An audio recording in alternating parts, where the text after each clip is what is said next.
tried EdPuzzle today. So it's a really interactive way of engaging with our students through video.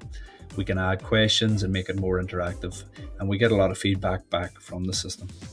So I've logged in as a teacher into Google Classroom, and I'm going to go and visit edpuzzle.com for the first time. And because it integrates with Google Classroom, I can just go ahead and log in for the first time.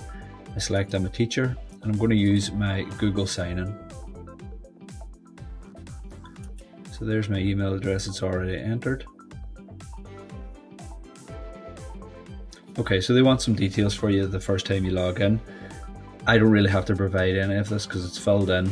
I don't need a password because I'm using my Google account, so I'm just going to agree to the terms.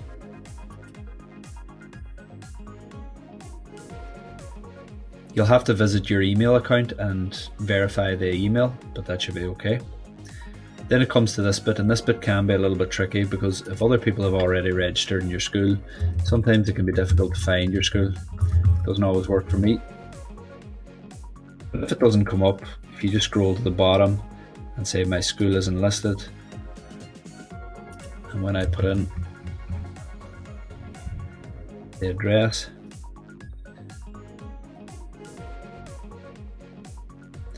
magically it does find it. And now I've got logged in. So the first thing I want to do is I will want to import my classes. So that's what we're going to do in the next video.